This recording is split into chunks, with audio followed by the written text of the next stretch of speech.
Okay, hello everyone and welcome to Tech Yourself. My name is Matt. And I'm Dan, and this is our review of the Victure Underwater 4K Action Cam, which is currently available for $69.99 on Amazon, down from $108.99 in the UK. Yeah, very good. Okay, so what we're going to do, we're going to do an unboxing, look at some of the features, and we've even got some test footage at the end to look forward to as well. So as you can see, the box is quite standard. It has in it the camera, and it's already mounted, as you can see there, right? Yeah, you'll notice that it looks just like a GoPro, really, Yeah. and I think this is one of the many different GoPro clones that you can get out there, which is much cheaper and some would say better value than a GoPro because it has many of the same features and is of comparable quality. So as you can see, some of the mounts are very similar to a GoPro 2. You just unscrew them and take them off, and this camera actually comes with a ridiculous amount of different mounts as well, which you will see shortly. If you see here, we're going to quickly show you some of the things that come in the box. Now there's loads of stuff here, stuff to attach the camera to your bike, to your car, extra batteries, suction mounts, all sorts of different things, and of course grips and cables too. But we'll talk about that later on. Now the camera. Now this is how you unbox it from the waterproof case, and it comes in. Dead easy, just unclip it and then you have the camera itself.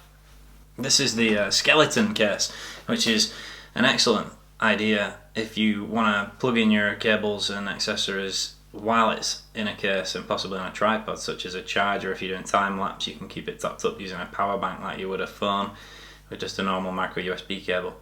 We're going to start off by showing you how to insert the battery when you first get a camera. So there's quite a simple little cover on the battery compartment at the bottom, which just pulls off and then the battery just slots in. But you've got to make sure that the contacts there, you can see they're just lined up with the contacts on the inside of the camera. Pop it in and put the battery cover back on. And once the battery's in, you can always charge that same battery just by simply plugging in a micro USB cable here into the camera.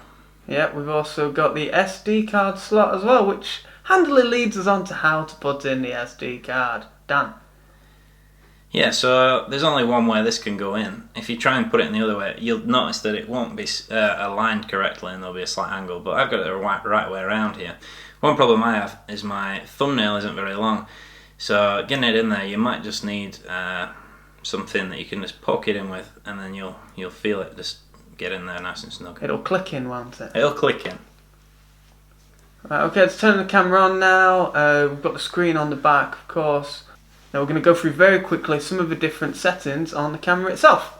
So resolution, quite standard, you can change that. You've got loop recording, Dan. Yeah, loop recording is great for if you want to use it for CCTV, and it'll just go round and round and overwrite footage that's already on the SD card. There's time lapse there, which obviously is straightforward. Motion detection is another good feature of CCTV, whereas it'll automatically record for motion. You can change the angle like you would on a GoPro, from the field of view being very wide to more narrow. Drive-in mode, I think that flips the display upside down so you can mount it on the windscreen of your car. A lot of them are self-explanatory: quality, sharpness, white balance, colour, ISO. If you're familiar with camera functions and settings, then you'll probably know what all those do. Anti-shake in there, uses the gyroscope to just try and steady the image a bit. Yeah, a good feature about this camera is it's Wi-Fi, so you can connect it to an app on your phone. You can control the camera using your phone, right? You can, yeah. You can take off the footage and review the footage on your phone, and you can get up that nice angle that you need without looking at the display that's on the back of the camera. Yeah, so you can put this camera anywhere, out of reach, out of sight, and you can review what you can see on the camera using your phone. That's right. You saw as well there's a TV function. You can review the footage directly onto your TV if you have a mini HDMI cable, which plugs into the third port on the side of the camera, which you saw earlier. Yeah, so overall, so far looking at the camera, I think it looks really slick. It looks very similar to the GoPros and the other cameras of that style. Quite simple to use, didn't take us long to figure out exactly what everything does, did it? No, it was quite intuitive. Let's try and get some footage